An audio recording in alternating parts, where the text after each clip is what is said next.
Hi, hello, నమస్తే friends. Good evening all of you. Welcome to my channel కృష్ణేస్ట్ cooking blogs. So, ఇది వచ్చేసి morning breakfast recipe అబ్బా. So, ఇక్కడ నేను మిల్లెట్స్‌తో చేస్తున్నాను. అది కొర్రల దోస, కొర్ర అట్లు అంటారు కదా అవి. సో, వచ్చేసి నేను ఇక్కడ అవి ఎలా చేస్తాను ఏంటన్నది నేను ఈ వీడియోలో మీకు షేర్ చేస్తున్నాను.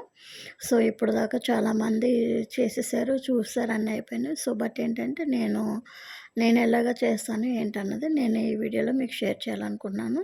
సో, ఇక్కడొచ్చేసి నేను ఇది 250 గ్రామ్స్ అనమాట. కప్పు వచ్చేసి దీంతో నేను ఒక కప్పు మినపగుళ్ళయితే తీసుకున్నాను. సో, దానిలోకైతే 2 కప్పులు కొర్రలైతే తీసుకున్నాను. సో, దీనిలోకొచ్చేసి కొంచెం పచ్చెనపప్పు కూడా వేసుకుంటే కొంచెం కలర్‌ఫుల్‌గా ఉంటది. కొంచెం రంగు కూడా వస్తాయి. సో, అందుకని చెప్పేసి నేను కొంచెం పచ్చెనపప్పు, మెంతులు వేశాను.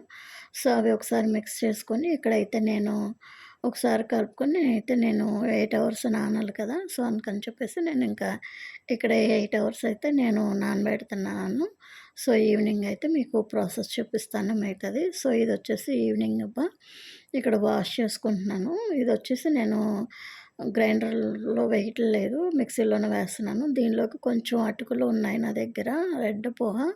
సో, అవి కూడా యాడ్ చేస్తున్నాననమాట. సో, ఇక్కడైతే నేను మిక్సీలోనే వేస్తున్నాను. సో, కొంచెం కొంచెం వేసుకుంటున్నాను. సో, అంటే దీనిలోకొచ్చేసి ఒక 2, 3 ట్రిప్స్ పడతది. సో, ఇక్కడైతే నేను ఫస్ట్ అయితే వేసేసుకున్నాననమాట. సో, ఇది బాగా మెత్తగా కాకుండా కొంచెం గరుగ్గా రుబ్బుకుంటే, సో, అట్లు వేసుకునేటప్పుడు కొంచెం తినేటప్పుడు కూడాను క్రిస్పీగా ఉంటదనమాట. సో, నేను ఒక కాన్‌లో తీసుకున్నాను. నాకిక్కడొచ్చేసి 3 ట్రిప్పులు పడ్డాయబ్బా. 3 సార్లు కొంచెం కొంచెం వేసుకొని నేను ఒకసారి ఎళ్ళెత్తి 3 సార్లు చేసి ఇక్కడ పెట్టుకున్నాను. సో, ఇదొచ్చేసి నేనింకా ఇక్కడ ఆహ్, మూత పెట్టేసి క్రాస్‌గా పెడుతున్నాను. ఎందుకంటే మార్నింగ్‌కి పర్మెంట్ అయి ఉంటది కదా! అందుకని చెప్పేసి. సో, ఇదొచ్చేసి నెక్స్ట్ డే మార్నింగ్ అనమాట. సో, ఇదొచ్చేసి నెక్స్ట్ డే మార్నింగ్. సో, ఇదిగోండి బాగా పర్మెంట్ అయి ఉన్నది. సో, ఒకసారి నేను కలుపుకున్నాను. కలుపుకున్న తర్వాత పక్కన పెట్టుకున్నాను.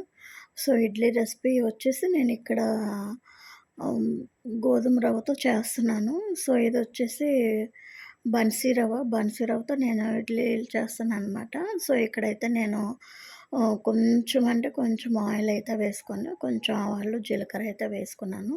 సో, అవి నూనెలో చిటపట్లాడిన తర్వాత మనం ఏదైతే తీసుకున్నామో గోధుమ రవ్వ ఉంది కదా! అది కూడా తీసుకొని లైట్‌గా రోస్ట్ చేసుకోవాలబ్బా.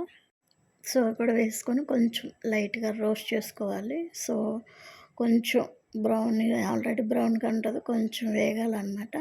సో, అందుకని చెప్పేసి కొంచెం సిమ్‌లోనే పెట్టుకొని నేనిక్కడైతే వేపుకున్నాను. సో, ఇదిగోండి ఆల్మోస్ట్ అయితే ఇక్కడ వేగిపోయింది. సో, స్టవ్ ఆఫ్ చేసేసి నేను అది ఆరేదాకా ఇంకా పక్కన పెట్టుకున్నాననమాట. సో, ఈ లోపలొచ్చేసి మార్నింగ్ టైం కదా! ఇక్కడొచ్చేసి నేను టీ అయితే పెట్టుకున్నాను. సో, టీ తాగుదామని నేను టీ తాగే లోపల ఇక్కడైతే ఉప్మా రవ్వ అయితే ఆరిపోయింది. సో, ఇక్కడొచ్చేసి నేను ఒక గిన్నెలో అయితే తీసేసుకుంటున్నాను దీన్ని. సో, గోధుమ రవ్వ, ఉప్మా రవ్వ అయితే తీసేసుకుంటున్నాను. ఇంగోండి కొంచెం వేగింది కదా! మంచిగా వేగింది. సో, దానిలోకొచ్చేసి నేను ఇక్కడైతే పెరుగు వేస్తున్నానబ్బా. సో, పెరుగు ఇంతని లేదు కొంచెం అంటే నేను ఒక కప్పు అయితే వేసుకున్నాను కదా! సో, ఆ కప్పుడుకు నేను కప్‌తో తీసుకున్నాను. ఇంకా కొలతకనమాట. సో, ఇక్కడైతే తీసుకొని కొంచెం నీళ్ళు కూడా కలుపుకుంటున్నాను. కొంచెం వాటర్ కూడా వేసుకొని కొంచెం కలుపుకుంటున్నాను. బాగా మిక్స్ చేసుకొని, కలుపుకొని ఓ 10 నిమిషాలయితే నేను పక్కన పెట్టుకున్నాను. సో, ఇక్కడైతే నేను ఇడ్లీలో ప్లేట్ తీసుకొని కొంచెం ఆయిల్ రాసి నేను జీడిపప్పులైతే వేస్తున్నాను. ఇదిగోండి 10 నిమిషాల తర్వాత ఇదైతే శుభ్రంగా నానిపోయింది. కొంచెం ఇంకా ఇడ్లీ ఉండి నేను ఇడ్లీలయితే వేసేసుకుంటున్నాను. సో, మరి నేను కూడా మరి వస్తదో రాదో ఎలా ఉంటదో ఏంటని నేను చూస్తున్నాను. సో, ఈ లోపలొచ్చేసి అట్లకి వేరే గిన్నెలో తీసుకొని మిగతాది పక్కన పెట్టి దీనిలో కొంచెం వాటర్ అయితే నేను కలుపుకున్నాను. వాటర్ కలుపుకొని పక్కన అట్ల రేకు అయితే ఉంది కదా! సో, అట్ల రేకు అయితే పెట్టేసుకొని దానికొక స్పూను కొంచెం అట్ల రేకు కొంచెం వేడెక్కితే కొంచెం మనకు బాగా వస్తది. సో, ఇక్కడైతే ఒక కప్‌తో నేను పిండేసుకొని నేను ఇక్కడ అట్లయితే వేసేసుకుంటున్నాను. ఇదిగోండి ఇడ్లీ కూడా ఉడికిపోయింది. బాగా వచ్చాయి. సో, ఇడ్లీలు కూడా బానే ఉన్నాయి. సో, అట్లు కూడా బానే ఉన్నాయి. సో, దీనిలోకొచ్చేసి 2 చట్నీస్ చేశానబ్బా! ఈ చట్నీస్ నేను ఆల్రెడీ పోస్ట్ చేశాను.